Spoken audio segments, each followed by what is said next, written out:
What's up, guys? Carl and Colin here, Team No Bull Training. So quick video, guys, on shoulder pain and some of the causes of it and how you can fix it possibly. So everyone out there is going to be different. Where it hurts, what actions, joint actions, certain exercises might bother it.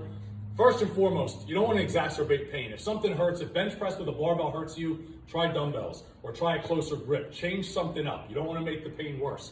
Do not push through pain ever. There's 100 other options you can use. Dumbbells might be a better option. So quickly, Colin, young stud athlete, college football player, good athlete his whole life, has a slight issue of a little bit of shoulder tightness. Now he has, what do you have, right or left shoulder pain? Right. So a little bit of right shoulder pain. We don't know if it's the long head of the bicep, not to get too technical. Maybe it's a rotator cuff. Long story short, Colin's a big, strong guy. His pecs are thick and strong muscularly. His lats. So he has an internally rotated position already. That can close subacromial space and impinge one of your rotator cuffs. Also, it can affect the long head of the bicep. So what actually hurts you? You said palms up and flexion, shoulder flexion. Palm up motion. Yeah, so right away we kind of changed his arm position and his femoral position. Certain things worked, but a quick general program I like to give for people that come in with shoulder pain is simple. We have to look at the scapulas, the shoulder blades, and we have to look at their thoracic mobility and their strength to move their shoulder blades.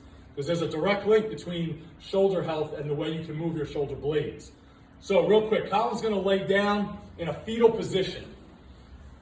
Yep, so we're gonna have him in triple flexion. That just means ankle dorsiflexion, knee flexion, hip flexion. So basically just shove your knees in your chest.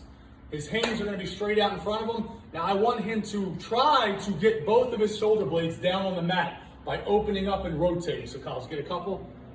So you'll see real quick, if you have a good eye, that's compensatory patterns. He's opening his knees up, he's turning his hips. He does not have great thoracic rotation. This is common though in big, strong guys. So I can hold him here, right? And you can try it again. He'll limit his range of motion probably. So he's stuck there. But we can work on it. There's a couple other things I can do. But he probably feels good. He feels a good stretch and a good release here. So now, Kyle, do me a favor. Just flip to the other side. We're looking for asymmetries, guys. Asymmetries just means you're good on one side, bad on the other, or not the same. So this is a good predictor of injury. If we see something tight on one side and not on the other, it could be a problem. So Kyle's going to turn. He's much tighter here. So at least it just gives me something to work with. So we talked about this morning. Colin's going to be doing this virtually every day just to start loosening up better. The more he relaxes. There's also another step, not to get too complicated. I could actually have Colin push down on my hand. So give me about 50% pushing down. So he's pushing me. Then he relaxes and now rotate again. Exhale, big breath in. So he should get a little more range of motion, a little better. So this is part of his program. He's going to do about 10 each side for about three sets. Perfect. Now we're going to put him belly down.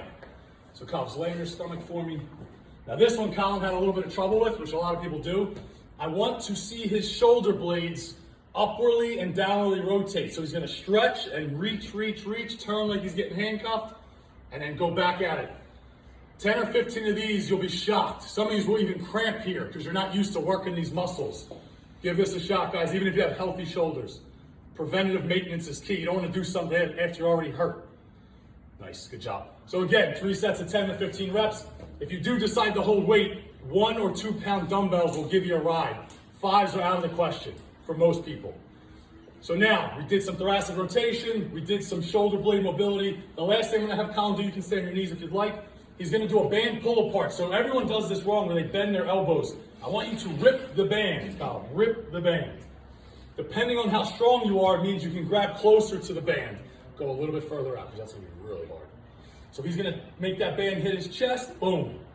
Even a small compensatory pattern, people will start to extend the wrist. I want him to turn it down.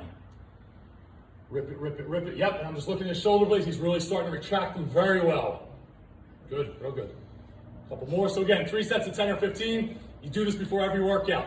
Last thing we look for is shrugging. Most people have sensitive traps from stress, from life. So what happens is, what we'll do is we want to desensitize those traps. So believe it or not, come in, get a pair of heavy dumbbells and do about 10 reps of 3 sets of heavy shrugs, and that will slowly desensitize his traps. Give this a shot, guys. Protect your shoulders.